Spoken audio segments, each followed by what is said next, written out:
Sekarang kita masuk ke pembahasan mengenai gejala stunting. Ada banyak sekali gejala stunting yang bisa diketahui. Salah satunya berat badan anak lebih rendah ketimbang berat badan anak seusianya. Jadi misalnya anak-anak yang lain itu berat badannya 40, tapi anak ini 30. Nah, itu bisa jadi indikasi atau gejala anak stunting, tapi nggak selalu gitu ya. Kemudian gejala lainnya, pertumbuhan tulang terhambat sehingga tulang tampak lebih pendek. Kemudian ada juga mudah terpapar penyakit. Karena tadi dikatakan bahwa anak stunting itu punya masalah dengan imunitas tubuh sehingga mudah terpapar penyakit. Kemudian mengalami gangguan belajar seperti kurang fokus atau nilai yang rendah. Nah, salah satu gejala stunting yang lain itu kurangnya kemampuan kognitif anak yang berakibat pada menurunnya prestasi di sekolah atau mengalami gangguan belajar dan kurang fokus. Kemudian mengalami gangguan tumbuh kembang terutama dalam fisik. Sehingga dikatakan bahwa anak stunting itu pasti pendek.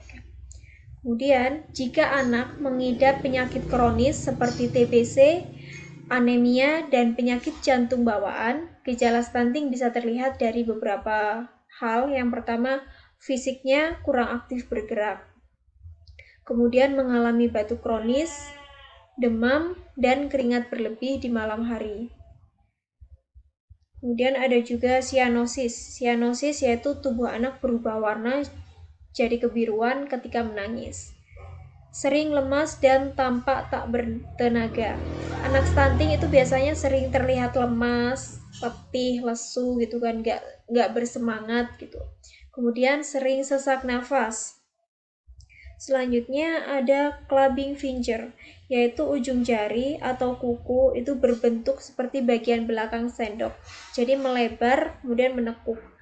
Yang terakhir, bayi enggan disusui oleh ibunya.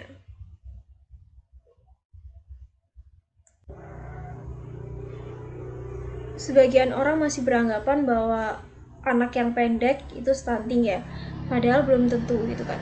Nah, ini ada pertanyaan, apakah semua balita pendek pasti stunting?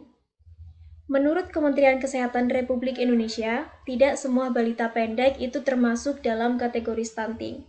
Sebab tubuh yang pendek juga bisa dikarenakan faktor lain, misalnya faktor genetik atau mengalami gangguan hormon pertumbuhan. Namun, anak yang stunting sudah pasti pendek. Anak stunting bisa mengalami pertumbuhan otak yang tidak maksimal, sehingga tidak bisa mengalami pertumbuhan sehat selayaknya anak seusianya.